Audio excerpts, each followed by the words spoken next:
Hello and welcome to our Tuesday afternoon Q&A session on a fascinating program, Gold Cliff. When you go that far back in time, it's hard to believe you're actually going to find anything. And the struggle with the mud and one thing and another made it a very memorable program for everybody involved. Thank you for all your questions coming in, and we'll try and get through as many as possible this afternoon. Mark Vernon Freestone asked, archaeology must be hard on your back and joints. Lifting great blocks of mud must have been hell. Were there any injuries during the filming of Time Team?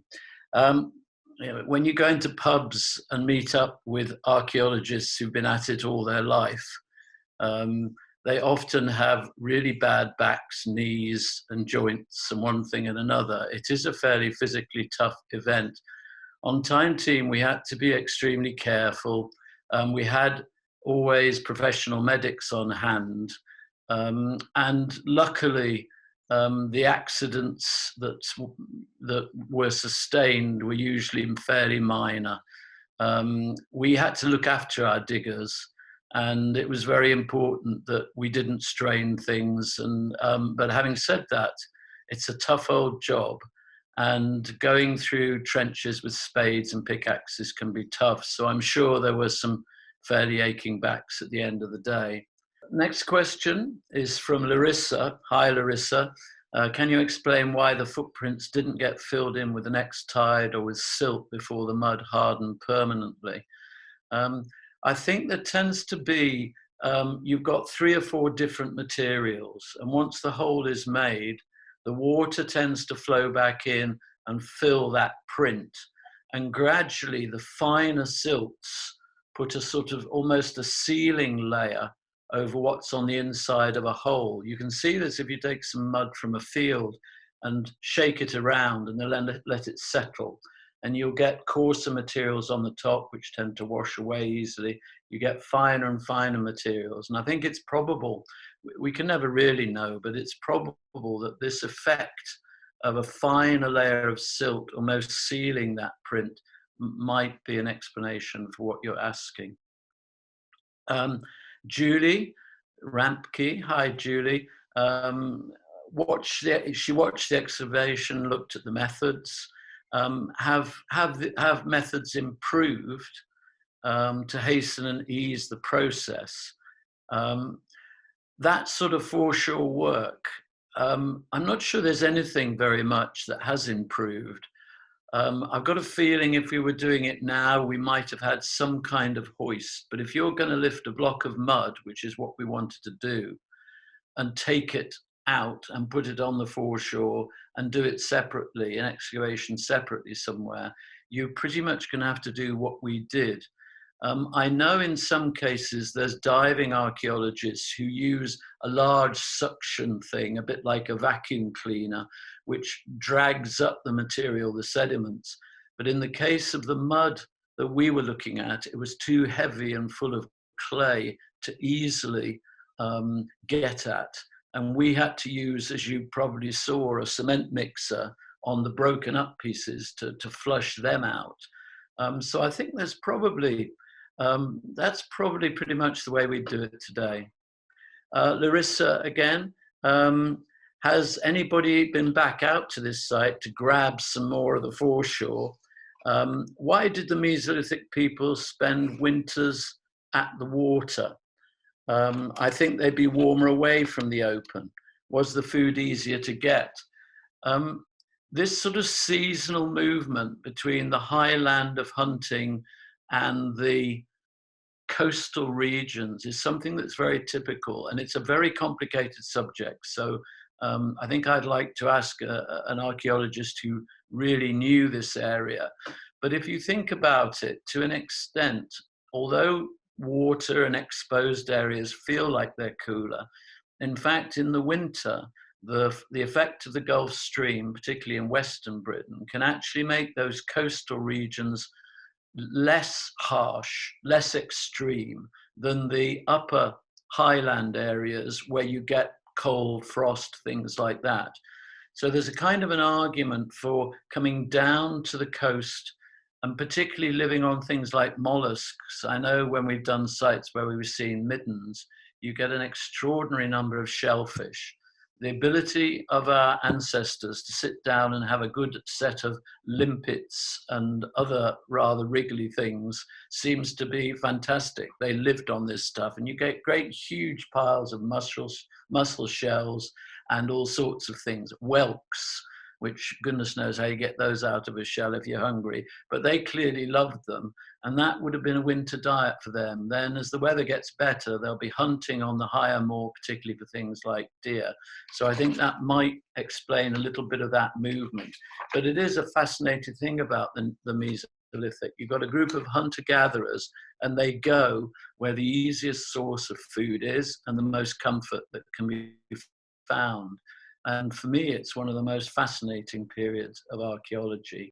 Eve, a quite complicated question here, Eve. I have a question about the visible Mesolithic footprints. Were they all uncovered by Rachel Scales by digging and peeling back the layers, prodding and gently easing the softer clay? I think the answer to that is yes, that is the way she would have got at them. I don't know what the original impulse was, but my guess is that somebody found some clay that had been cleared away and began to think what might be there. And there's a very interesting, somebody later talks about, I think Bill Monteith. How do we know there were any type of, they had any type of clothing? And the question two, how do we know that they are not footprints made from, say, around 1,000? There's an interesting answer that Phil gives, and it's to do with that wonderful subject, stratigraphy. People had taken down sections through that material. I don't know if you remember, there was a section that the University of Reading had done. And in the lower section, you could find peat. And that material is datable. So if you find a layer of peat, and that's datable to 8,000 BC, and then immediately on top of it are the footprints we're looking for or what we're looking at, that is what gives you that sequence. So you can say that pretty much after 7,000 or 8,000, above that peat layer is the layer we're interested in. And that sort of gives us an idea of the date. Another question, Hannah. How do you know that the fruit seeds are associated with human activity rather than animals? Yes, good question. Well, I think there's 2 or 3 aspects of this. One is that animal attacks on a hazelnut, so you can imagine a squirrel nibbling away at the top of a hazelnut, are fairly distinctive. The tooth marks are fairly distinctive. And I think you can distinguish animal attacks as opposed to human processing, which involves smashing the nut and breaking it open. And it's also the way they collect together. We're talking about massive numbers of hazelnut shell cases here, all in one place. And if they've been treated in the same way, and some of them were carbon blackened, so they'd been cooked or been thrown in a fire, I think that's enough to suggest also a collection of things. You get small bones, fish bones, nut shells, raspberry seeds, those lovely seeds with the carbonized effect, probably could only be created by fire. So on balance, the evidence does point to human activity. Joe Walsh, do you know whether the many serious flooding events that have occurred on the rivers Usk, Wye and Severn in recent years have had an impact on this site? I'm sure they have, Joe. As you know, the Severn estuary is notorious for the height of the water coming in, the tidal height, and the power. We have a thing called the Severn Bore, which people actually surf. It's one of the highest tidal ranges in the world, and that is bound to have an effect. But I think once you've been in amongst that mud, you realize what an amazingly solid material it is. And the tendency is for more and more and more mud to be laid down. And the Severn estuary used to be a lot bigger, a lot deeper, a lot wider. And I think over the years, sediment and other things have built up the layers, and it takes some kind of event to remove them. we did have evidence on a site we were looking at called Dunster, we did with Dig Village. And the Dunster site actually had evidence of a tsunami. And a tsunami is, as you know, throughout the world, they're incredibly dangerous events. And there were these kind of massive waves in prehistory. But I think it was the depth of the clay and sediment that preserved these on our site. This question is from Linda L. Stinson. Hi, Linda. She asks a very interesting question about the heights and weights of the Stone Age people. And I think it may well be Rachel's done some work on this, and we'll try and email her and ask her precisely. But it was a very interesting idea that when you saw Bridget and the child walk across the mud, was that depth? Did that relate to their weight? And there's some very interesting science involved in there, because when the clay spreads that distribution of weight, it can be quite difficult for it to make that big a difference. You know, if it was an elephant going across as opposed to a gazelle, you notice it. But in human beings, my guess is, and this is only a guess, Linda, that weight difference was probably wouldn't have made that much difference to the impression created. But it's a very interesting question. And I think Rachel, I know, has gone on to work more in this area. So we'll try and get an email to her and see if we can catch up with her and see what else she can tell us. The thing I found strange was that the way the toes sort of scraped odd grooves down the front of the clay impression as they sank into the clay, which was interesting. JC Moses, hi JC.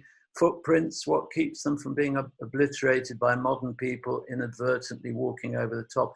Most modern people don't know they're there, JC. And also, I'm not sure it comes under the heading of a jolly place to have a walk, the edge of the Severn. You would want to be on the path, but wandering along in that mud, just waiting for a tide to race in, and the possibility of getting yourself stuck, as Stuart did, he lost his wellies once or twice, is not something you take on for a friendly afternoon. You probably lose the dog if you took the dog with you. You also ask, tidal movement is in covering these sites and threatening them.